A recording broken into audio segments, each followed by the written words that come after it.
नमस्कार मित्रों, आपका हमारे चैनल में बहुत बहुत स्वागत है। मित्रों, आज हम बहुत ही महत्वपूर्ण टॉपिक लेकर के उपस्थित हुए हैं। आज है मनोविज्ञान का महत्वपूर्ण टॉपिक संज्ञानात्मक विकास, जो जीन पियाजे ने दिया है। जीन पियाजे का संज्ञानात्मक विकास, जिसमें से एग्जाम में बहुत सारे क्वेश्चन पूछे जाते हैं। मित्रों, जो रीट वैकेंसी है, सी टेट है और अन्य जो स्टेट है, उनमें जो स्टेट लेवल की जो टीचर वैकेंसी होती है, उसमें जीन पियाजे से लगभग 2-3 क्वेश्चन पूछे जाते हैं।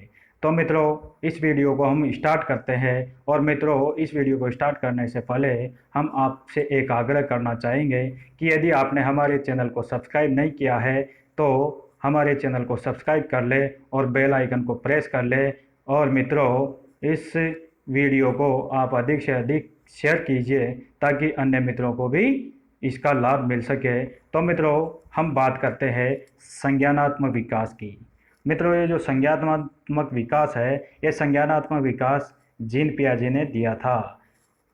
संज्ञानात्मक विकास जीन पियाजे ने दिया था और ये स्विट्जरलैंड के निवासी थे मित्रों। और इन्होंने मित्रों जो प्रयोग किया था, इन्होंने अपने ही पुत्र पर प्रयोग किया था, अपने ही बालक पर प्रयोग किया था। मित्रों, जीन पियाजे ने बालक के विकास को, जो संज्ञानात्मक विकास उसके ज्ञान में विकास होता है, उसको 4 अवस्थाओं में बांटा है। मित्रों, इसकी पहली अवस्था है इंद्रिय जनित या संवेद पेशीय अवस्था, जो जन्म से 2 वर्ष तक होती है। और दूसरी अवस्था है इनकी पूर्व संक्रियात्मक अवस्था, जो 2 से 7 वर्ष तक होती है। और तीसरी अवस्था इन्होंने बांटा है मूर्त संक्रियात्मक अवस्था, जो 7 से 11 वर्ष तक होती है। और लास्ट में आ जाता है अमूर्त संक्रियात्मक अवस्था या औपचारिक अवस्था, यह होती है 11 से 15 वर्ष। तो मित्रों, हम एक एक के बारे में बात करते हैं। तो मित्रों, आपको बताते हैं कि जो इन्होंने पहली अवस्था को बांटा है इंद्रिय जनित अवस्था, इंद्रिय जनित अवस्था में इन्होंने क्या क्या बताया है कि जो पहली अवस्था होती है बालक की, यह संवेदी पेशी अवस्था होती है। इनका मानना है कि बालक का जो जन्म होता है शैशवावस्था में होता है। जिस टाइम पे बालक बच्चा होता है वह जन्म से 2 वर्ष तक का होता है। तो बालक इंद्रियों के माध्यम से सीखता है, जैसे कि आँख, नाक, कान इत्यादि होता है, उसके माध्यम से सीखता है। अपनी संवेदी और पेशियों के माध्यम से सीखता है। तो मित्रों, इसको बोलते हैं सेंसोरी मोटर स्टेज। क्या बोलते हैं? सेंसोरी मोटर स्टेज, अर्थात इंद्रिय जनित अवस्था। यह बालक इंद्रियों से सीखता है। और मित्रों, जैसे कि नाक है, आँख है, कान है, त्वचा आदि के स्पर्श के माध्यम से बच्चा सीखता है। और वह अभिव्यक्ति करने की या उसमें जो भी भाव होता है, वह एक तरह से इंद्रियों के माध्यम से होता है। मित्रों, यह 2 वर्ष में बालक क्या होता है, 2 वर्ष में बालक 2-2 शब्दों का वाक्य बना करके, 2 वर्ष में बालक 2-2 वर्षों का 2-2 शब्दों का वाक्य बना करके बोलने लग जाता है। और मित्रों, इसमें अनुकरण करने लग जाता है, अर्थात जो ये पेशी अवस्था है, इसमें बालक अनुकरण करने लग जाता है। इसको अनुकरण की अवस्था भी कहा जाता है, इसीलिए इसको अनुकरण की अवस्था भी कहा जाता है। तो मित्रों, इसको ध्यान रखिए कि जो मतलब इंद्रिय जनित जीन पियाजे ने फर्स्ट अवस्था बताई है, इंद्रिय जनित या पेशी अवस्था, इसको अनुकरण की अवस्था कहा जाता है, क्योंकि बालक इंद्रियों के माध्यम से, अनुकरण के माध्यम से सीखता है। आगे हम बात करते हैं जीन पियाजे की सेकेंड अवस्था के बारे में। मित्रों, इन्होंने पूर्व संक्रियात्मक अवस्था दी है। दूसरी अवस्था क्या है? पूर्व संक्रियात्मक अवस्था, अर्थात जो यह इंद्रियों के माध्यम से सीखता है, इसका प्रयोग आगे करता है, इसीलिए इसे पूर्व संक्रियात्मक अवस्था कहा जाता है। मित्रों, जो पूर्व संक्रियात्मक अवस्था है 2 से 7 वर्ष तक पाई जाती है।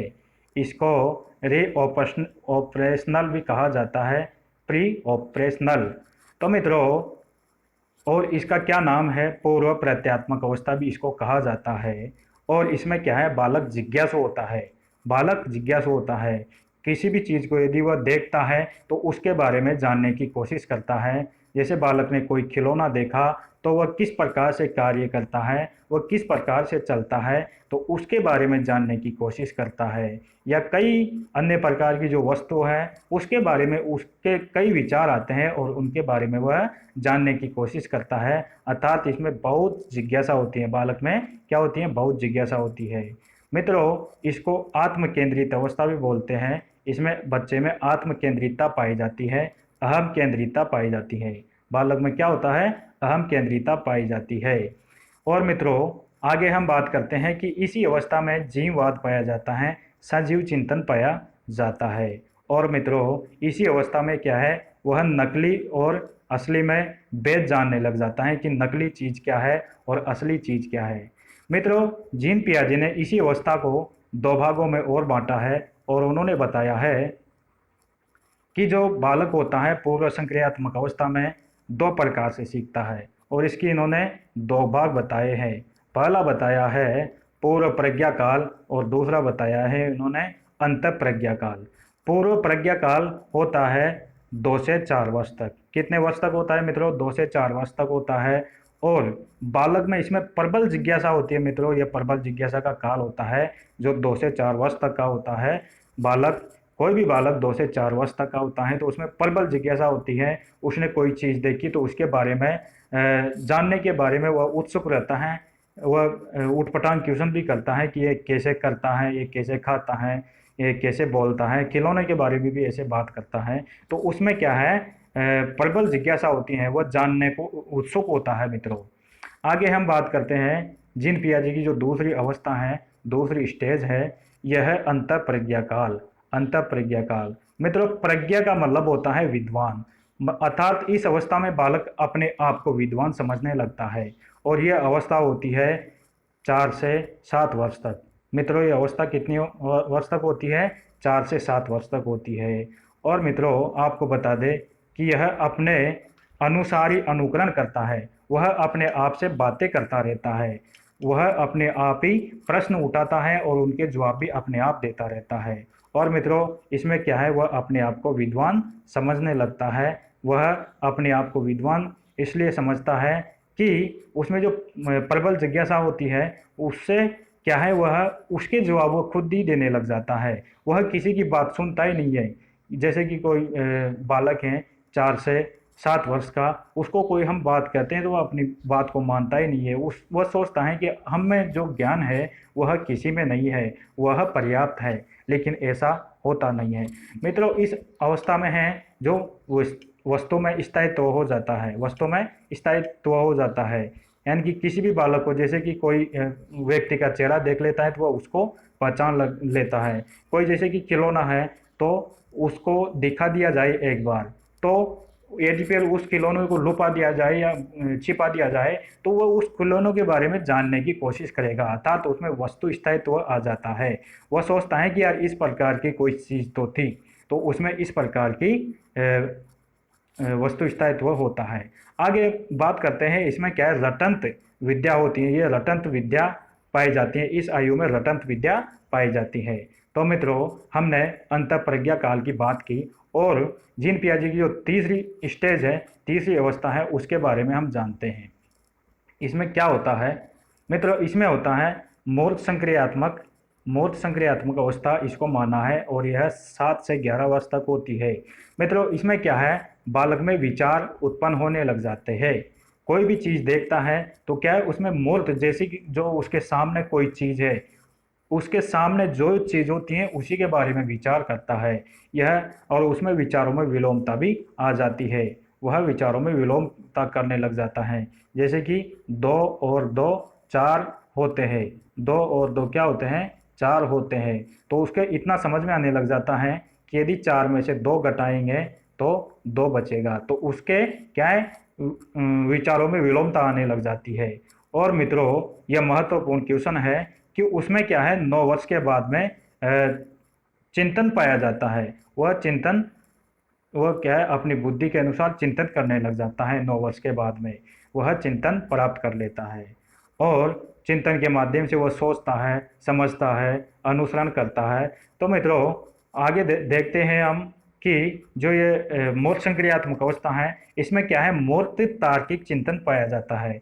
मूर्त तार्किक चिंतन का मतलब है कि उसके सामने जो भी कोई मूर्त वस्तु है, वह जो भी चीज़ देखता है तो उसके बारे में वह तर्क वितर्क करने लग जाता है। और इसी अवस्था में गणितीय चिंतन भी पाया जाता है। वह गणितीय छोटे छोटे गणित के क्वेश्चनों को सोल्व करने लग जाता है, जोड़ बाकी करने लग जाता है। तो इस प्रकार का गणितीय चिंतन उसमें उत्पन्न हो जाता है। जीन पियाजे की आखिरी अवस्था है मूर्त संक्रियात्मक अवस्था।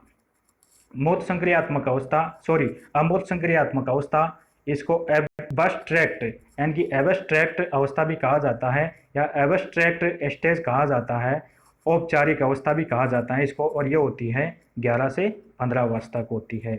मित्रों, हम बात करते हैं कि बालक अमूर्त चिंतन स्टार्ट कर देता है, अर्थात उसमें काल्पनिकता आने लग जाती है, उसके पास में कोई चीज़ वह सापेक्ष में कोई चीज़ नहीं है या प्रत्यक्ष में कोई वस्तु नहीं है, फिर भी वो उसके बारे में सोचने लग जाता है। इसमें तो क्या है, वस्तु सामने थी, लेकिन वस्तु सामने थी और वह उसी के बारे में सोचता था, लेकिन इसमें कोई वस्तु भी सामने नहीं है, फिर भी वह उसके बारे में सोचने लग जाता है। तो इसको क्या बोलते हैं, अमूर्त चिंतन, अर्थात वह अमूर्त चिंतन स्टार्ट कर देता है। वह समानता उत्पन्न करने लग जाता है, कि समान चीज़ों को जानने लग जाता है। कोई भी समान चीज़ है जो समान विचार प्रकट करती है, एक जैसी दिखाई देती है, तो उनको वह समझने लग जाता है, वह वर्गीकरण भी करने लग जाता है, उसमें तुलना करने लग जाता है। और मित्रों, इस अवस्था में क्या है, मानसिक द्वंद्व उत्पन्न होता है। अमूर्त जो संक्रियात्मक अवस्था है, इसमें मानसिक द्वंद्व उत्पन्न होने लग जाता है, और बालक इसमें क्या है, बालक इसमें परिपक्व हो जाता है, पूर्ण परिपक्व हो जाता है, वह सब कुछ सीख लेता है। इसमें क्या है, और जो किशोरावस्था, यहाँ पे क्या है, किशोरावस्था की आयु में आ जाता है, तो बालक में किशोरावस्था में लगभग परिपूर्णता आ जाती है, तो वह सब कुछ चीज़ों को सीख लेता है। और मित्रों, यह परंपरागत व्यवस्थाओं को भी समझने लग जाता है, समाज की जितनी भी व्यवस्था है उनको जानने लग जाता है। और मित्रों, जो 15 से 16 वर्ष तक है, तो बुद्धि का पूर्ण विकास हो जाता है। इसमें 15 से 16 वर्ष तक में बुद्धि का पूर्ण विकास हो जाता है। तो मित्रों, हमने ये चारों अवस्थाओं के बारे में जाना, जीन पियाजे ने जो ये चारों अवस्थाएं दी है उनके बारे में जाना कि इनमें क्या क्या होता है, और इनको अच्छे तरीके से समझा। और मित्रों, इन्होंने कुछ शब्द बताए, जो इन्होंने ये संज्ञानात्मक विकास का सिद्धांत दिया, तो इन्होंने कुछ महत्वपूर्ण शब्द बताए, उनके बारे में भी जान लेते हैं। इन्होंने एक शब्द के बारे में चर्चा की है, स्कीमा। इसमें स्कीमा क्या होता है, तो स्कीमा को जान लेते हैं कि समांतर चलने वाली क्रिया जिससे व्यक्ति को परिपक्वता आती है। कोई भी समांतर कार्य होता है, कोई भी समांतर कार्य होता है, तो बालक क्या है, उस समांतर कार्य या उस समांतर क्रिया के अनुसार ही वह दूसरी क्रियाओं को भी करता है, और इस प्रकार से बालक सीखते सीखते वह परिपक्वता को प्राप्त कर लेता है। मित्रों, आत्मीकरण एक शब्द का प्रयोग किया है जीन पियाजे ने, आत्मीकरण या आत्म केंद्रित या अहम केंद्रित। आत्मकरण, आत्म केंद्रित, अहम केंद्रित क्या होता है, यह होता है कि कोई भी व्यवहार व्यक्ति पूर्ण रूप से समायुक्त हो जाना, अर्थात कोई भी व्यवहार देखता है तो व्यक्ति उस व्यवहार को अपने आप अपने अंदर उतार लेना, ये क्या कहलाता है, आत्मीकरण। जैसे कि कोई बालक को हमने कोई जैसे कि पशु के बारे में बताया कि यह गाय है, तो वह समझ लेता है क्या इस प्रकार की गाय होती है, वह उसको अपने अंदर उतार लेता है। तो इस प्रकार की कोई भी जो व्यवहार होता है या कोई भी उसका जो व्यक्ति होता है, तो वह क्या है, अपने आप में कोई भी चीज़ सीखता है तो उसको अंदर ही अंदर अपने आप समझ लेता है और उसको समाहित करने लग जाता है कि हाँ, ये चीज़ इसी प्रकार की होती है। और इन्होंने एक शब्द के बारे में और चर्चा की है मित्रों, तर्कणा। तर्कणा क्या होता है कि तर्क करते हुए सही और गलत के बारे में निर्णय लेना ही तर्कणा कहलाता है। यानी कि चिंतन, यानी कि जो कोई भी व्यक्ति है वह सही गलत, या कोई भी बालक है वह सही गलत के बारे में जैसे कि तर्क करते हुए जो निर्णय लेता है, तो उसको बोलते हैं तर्कणा। तो मित्रों, हमने यह जीन पियाजे की अवस्था के बारे में बताया, ये संज्ञानात्मक विकास बालक में कैसे होता है। तो मित्रों, इस वीडियो को आप लाइक कीजिए, कमेंट करके बताइए कि आपको यह वीडियो कैसा लगा। और मित्रों, हम आपको इसी प्रकार के वीडियो लाते रहेंगे और आपको इस प्रकार की चीज़ों से अवगत कराते रहेंगे।